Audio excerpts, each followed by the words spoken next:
Thank you so much for joining in. We're talking about personalization and premiumization. Premiumization is a word that I get to hear not a lot, but a few months ago we were having a discussion on what can be a story when we were listening to a lot of festival related stories, a lot of about sales, this sale, this today is also a Black Friday sale, isn't it? Oh my God! So I got to hear about that buzzword. What are your thoughts when we talk about premiumization? There is a inclination of consumers towards premium products. But with that, we have huge consumer base in India, and we know that a lot of people in India would look up to affordable options. How to merge that? How to balance that when you are representing a brand, when you leading a business? Anybody would want to take up? I don't mind. Please go for it, Shali. Yeah. So, Fixerma, we already have two sets of brands. One is Fixerma and another is FCL, Fixerma Cosmetic Lab, which is a premium brand. So, it all depends how you position the product in the market and on the packaging, quality of the product. And that, I mean, that says all about the product, whether it's premium or not. And then you are, of course, addressing the premium customer set.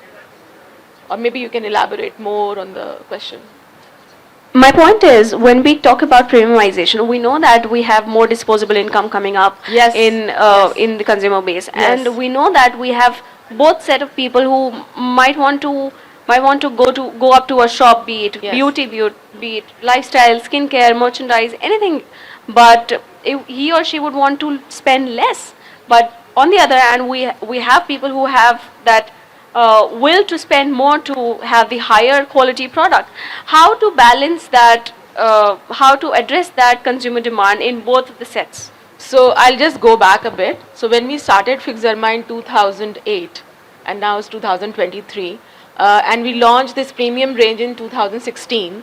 So I still remember when we launched our products 2010, 2012, people were not ready to buy any skincare which was more than 500 rupees.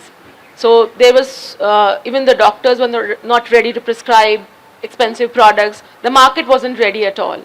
In last 5 years, we have seen a sea change. You know, it's the market has grown exponentially. People are ready to accept a product for 5,000 rupees even. You know, so the market has changed drastically in last 5-6 years. There's so much awareness. People are ready to pay a premium price for good quality product, good packaging, and if the awareness is, it's a huge change in last so many years. So there is definitely a customer set for both products, premium products as well as normal products, and people are now even ready to pay much more higher price. You know, so we can see that. In fact, we have products for 5,000 rupees, 4,000 rupees, hyaluronic serum and vitamin C serum, which we are selling for 3,800 rupees. The same serum is also available online by other companies for 600 rupees. So, but people are there who understand the market, they understand the product. Yeah. We will come to you with the question: what can be the factors that's impacting the growth of that number, Shelly? When you address that, there has been a boom in the consumer purchase, Yes. consumer rise, but what are some of the factors that actually added to that growth? I'll come back to you. Nikita, you would want to start talking about how do you look at premiumization when people are open to spend more, when people have that will to go an extra for their wish.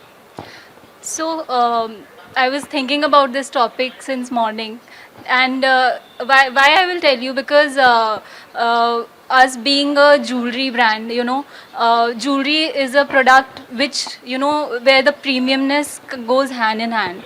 So from the day one of opening our brand, it has been, in our head that, the product, although if you know Jiva, we are also well known for being affordable at the same time. We are in the fine silver jewelry segment and we are affordable at the same time. So what has helped us to kind of give the premiumization but keeping it affordable at the same time is by knowing our customer very well. So, I mean, see, as a brand, you know your product very well. But what is very important is know your customer, know your customer's journey. So, when I say especially like we were talking about online and offline, so we also started online. And if you see online, there are very it's easier to make your product look very premium. You do a good photo shoot, you do something or the other, and it does the magic. You do a good packaging, like she was saying, yeah. So that is how it was. But in offline there are very small touch points where you have to be very careful. For example, when we started our first 3 stores, a lot of customers, I mean, in some of the malls where the footfalls were very high, but we realized that we are not getting enough footfall in our store. What is the reason? And then when we did a survey, we got to know that people are seeing our facade and they think that it's a very expensive brand, and they would not step in. But then we gave a cue about the price range, etc., and then the problem is solved. So it's very important that you provide premiumization, but that is your customer ready for that?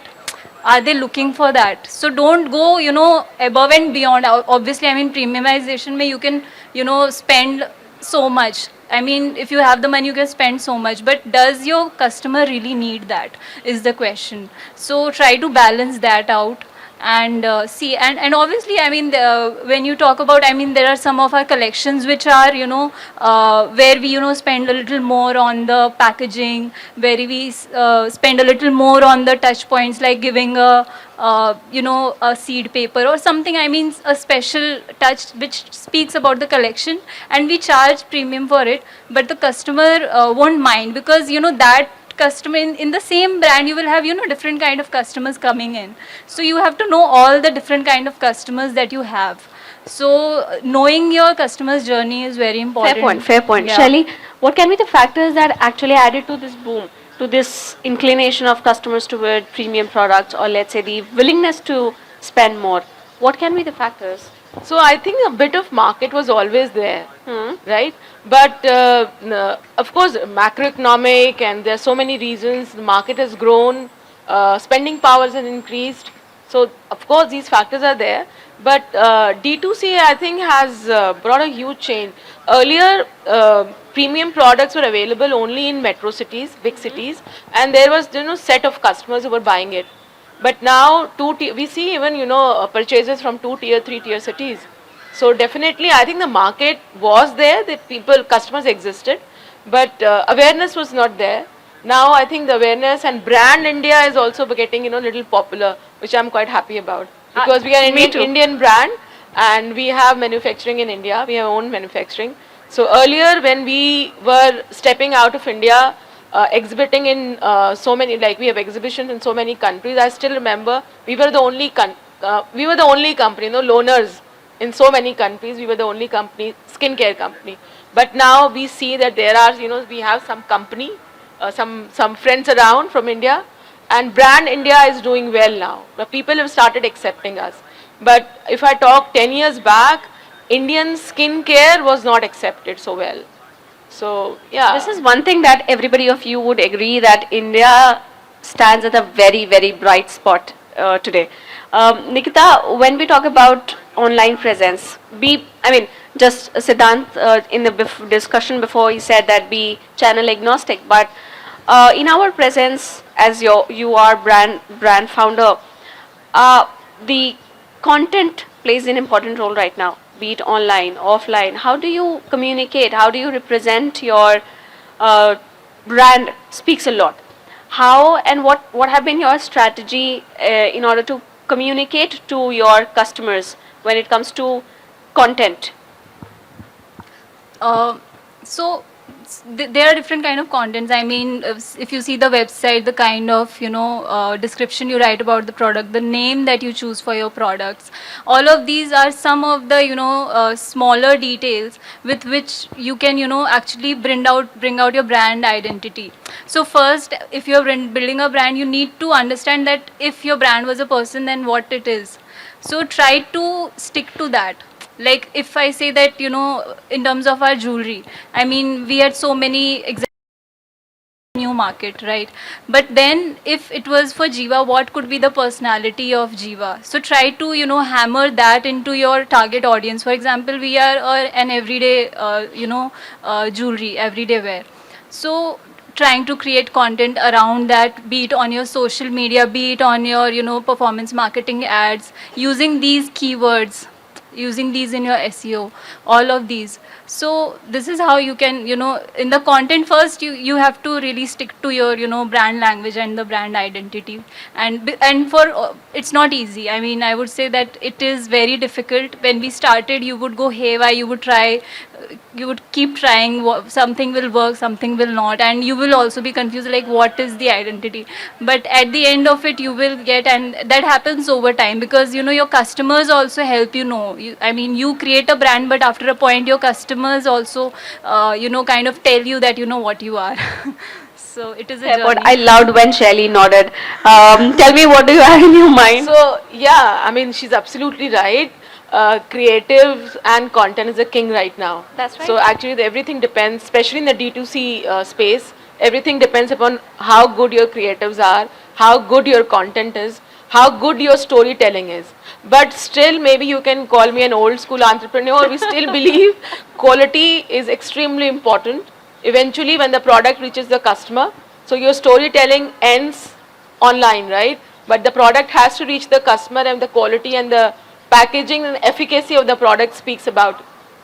So yes, I mean, I think it's a complete 360-degree thing you have to see for any brand. And you need to keep trying what works, what's not. Yes, of course. Shelly, yeah. you started way before when D2C came into the buzz era. Yeah. Tell us what have been some of your observations, some of your learning, some of your experience when you have seen the transformation from 2008 to 23 we're talking about. What can be the three different distinct transformation factors, let's say, or phenomena, let's say, of the segment you would want to share? So when we started, it was Fixerma is a derma prescribed brand. So we have pan India operation, and we are prescribed by around 8,000 dermats all over India. But during COVID, we realized we are really missing out, and it was a huge FOMO with us because we were not present online. Fixerma just had a catalog on Amazon, and we were not selling it directly. There were so many sellers there.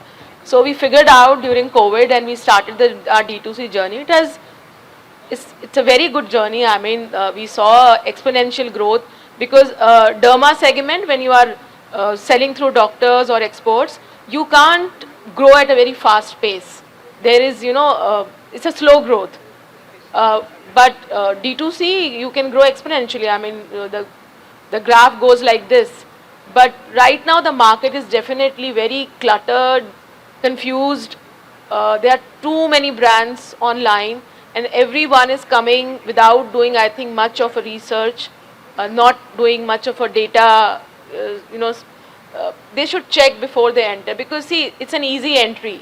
It's a very easy entry business. You have certain products, you just board on, you start onboarding on different marketplaces, and there, your business starts.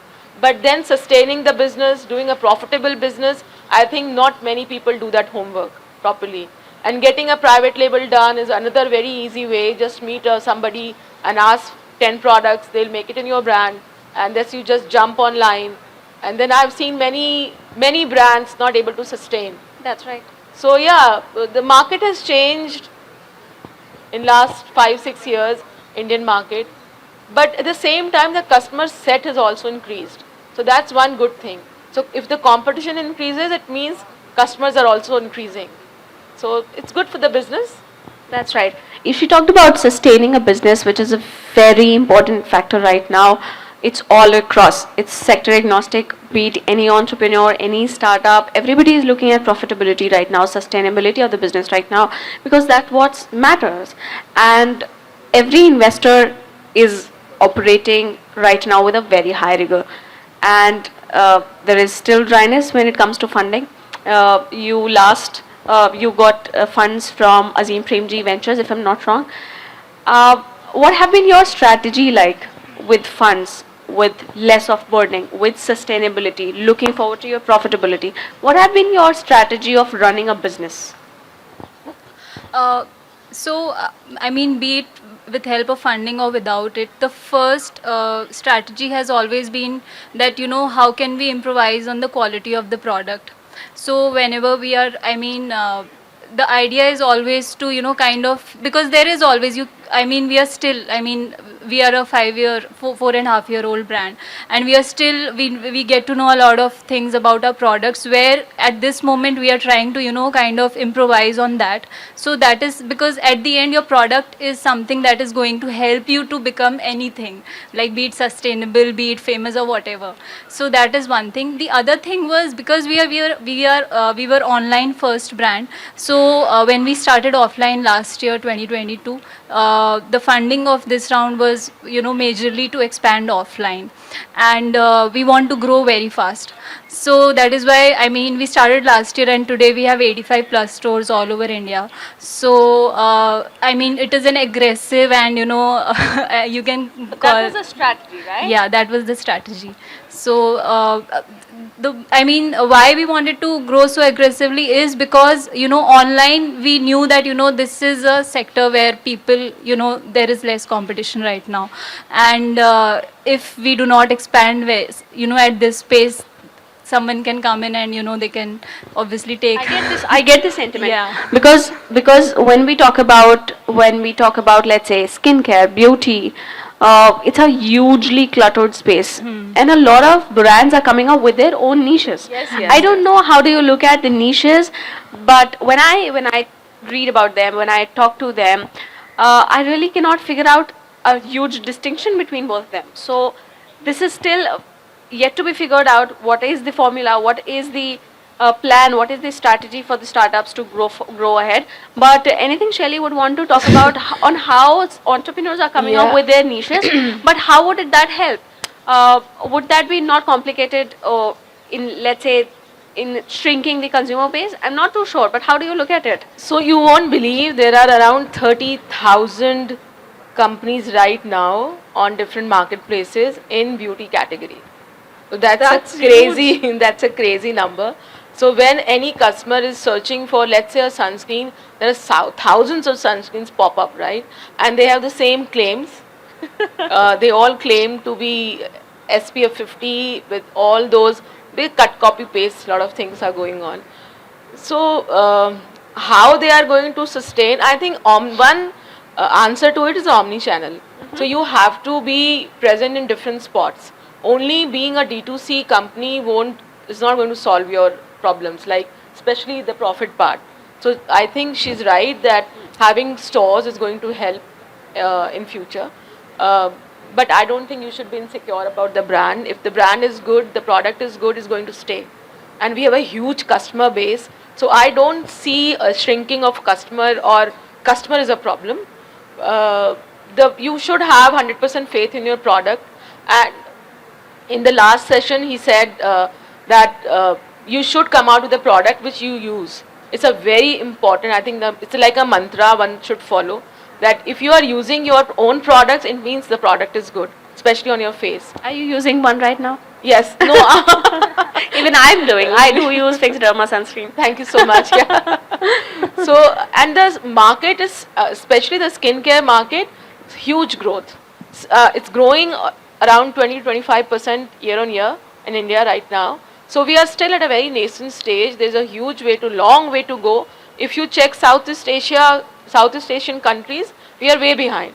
Their spend on skincare is much larger than ours. So there is no problem with the customer base. I think the quality is very important, and that should be the key. And one should not get into this race of discounting 1+1 offers and freebies and all. Though all these marketplaces, they keep asking you to give you. That's right. Like, all, be it Flipkart, Nykaa, Amazon, or any, they want the companies to give them as much discount as they can. But we should just stay. This is still a very challenging one when we talk to an entrepreneur who is leading a venture which is in D2C space.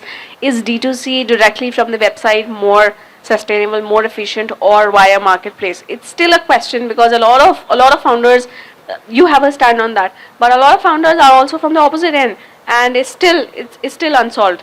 But Nikita, when we talk about your journey in your 4.5 or 5 years journey, if you look back today,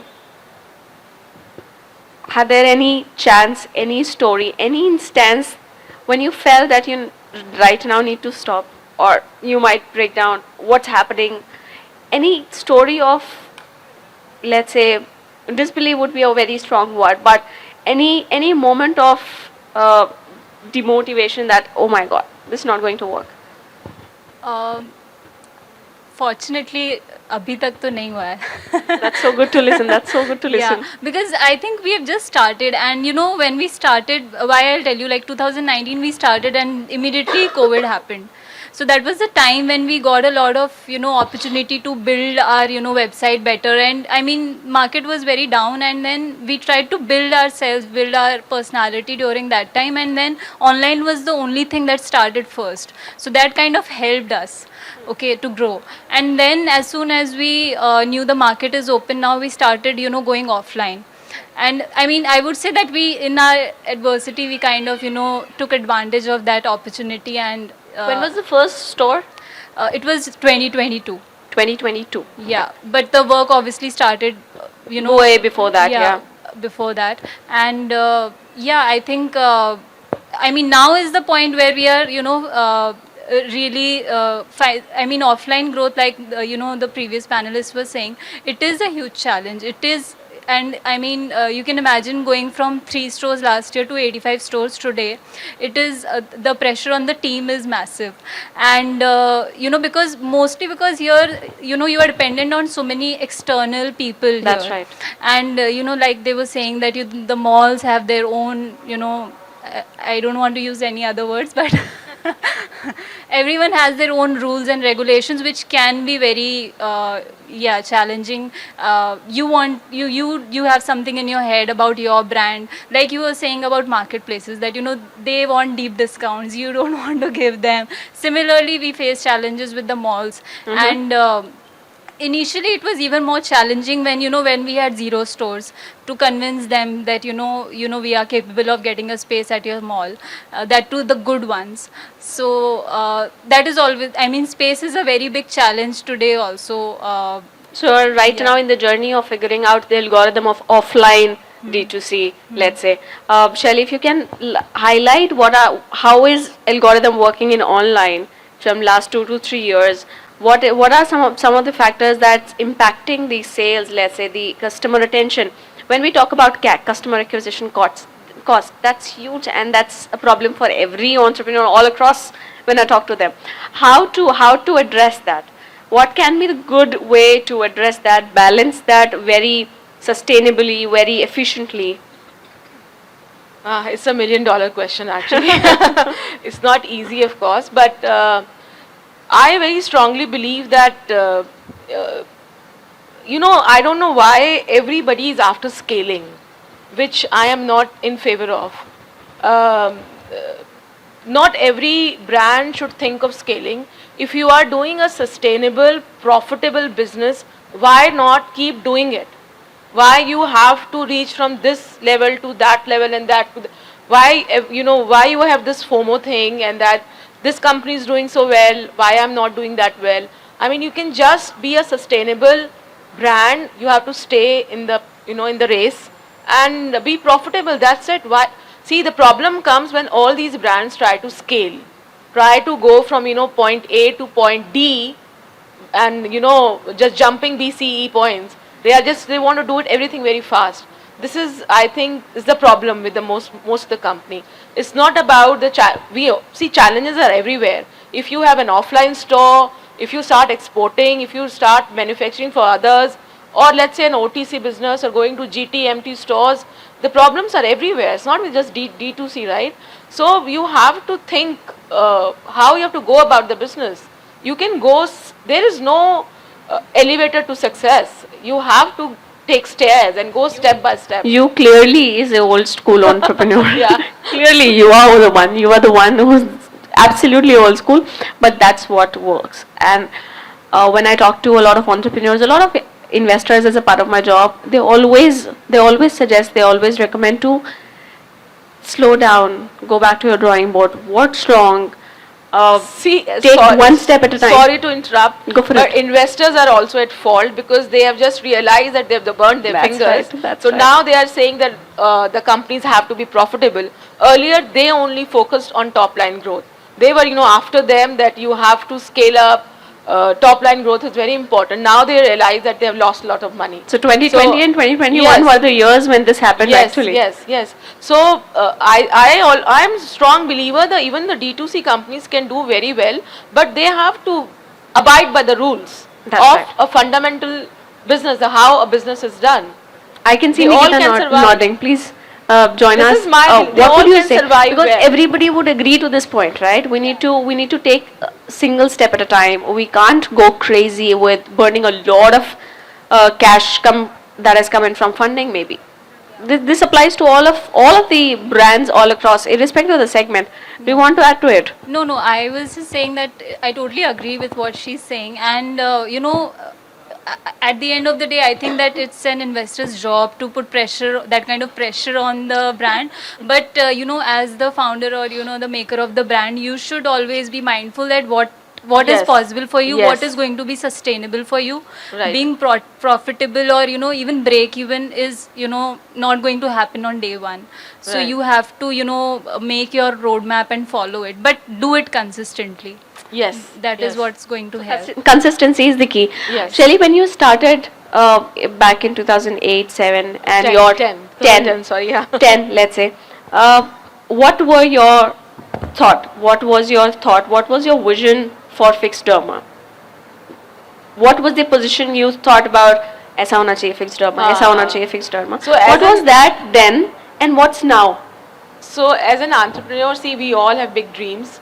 We all want to do extremely well. We look at certain numbers we want to achieve. And for me, it was always I wanted to see my products in each and every store. So that was my dream, which has come kind of true a bit still. And you're always hungry, actually. You keep changing your, your targets, and your dreams also keep changing. So when you are looking at certain number and then you think, once I achieve this, those zeros I'll be लगाने very चाहिए. happy. And once you achieve those numbers, you keep adding some zeros to that zeros. number. You're never satisfied. I think that's what an entrepreneur is. We are never happy, never, always hungry for more. Are you not happy? Pardon me, sorry. Nikita, what would you say? When you started Jiva, what was Jiva in your head that time? What is that right now? There are a lot of lovers of Jiva right now all across the world. Shally also nodded. I I know about accompanied Jiva, her. yes. But what was Jiva in your head 4 years ago?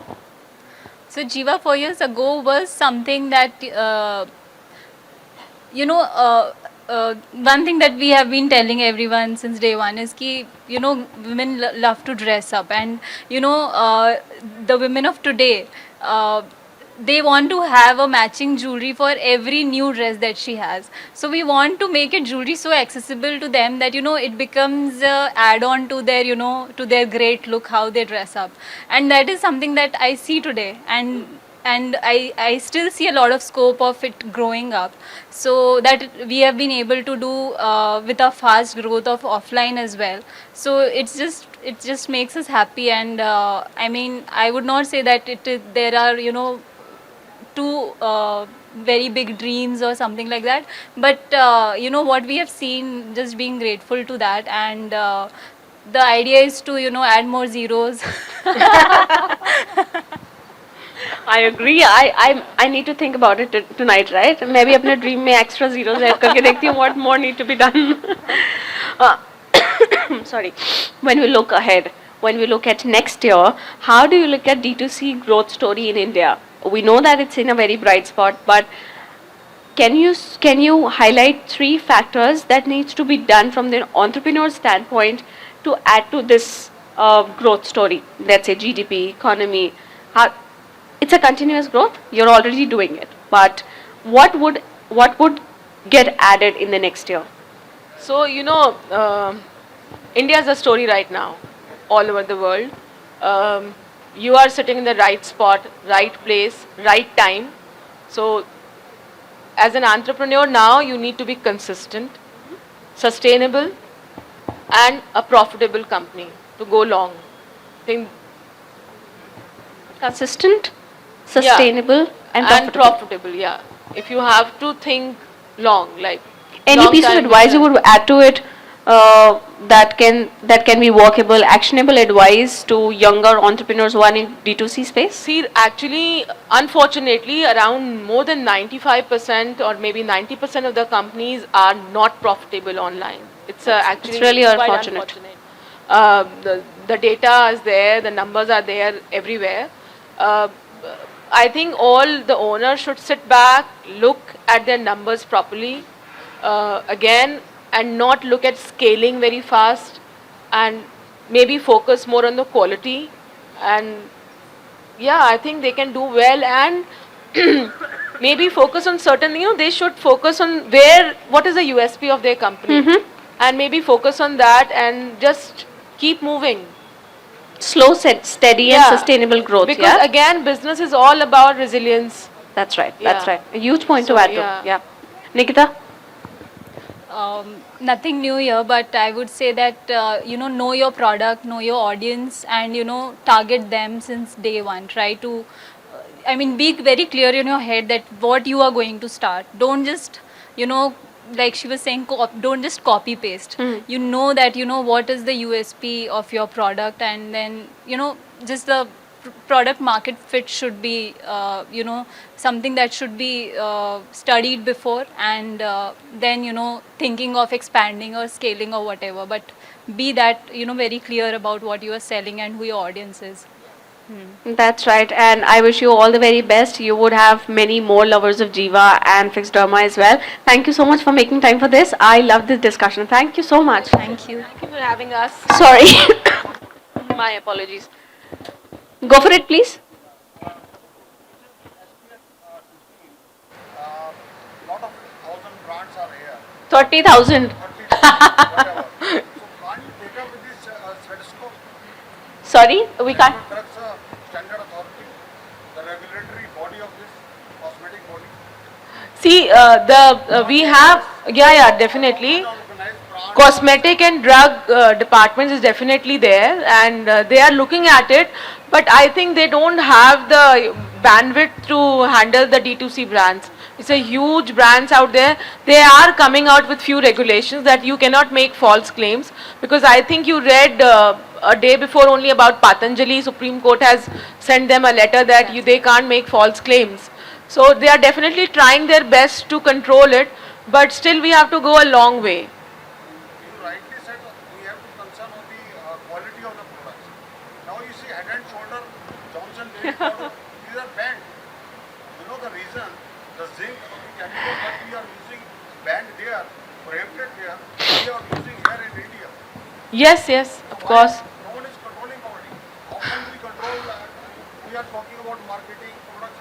The body is doing it. The body should do it.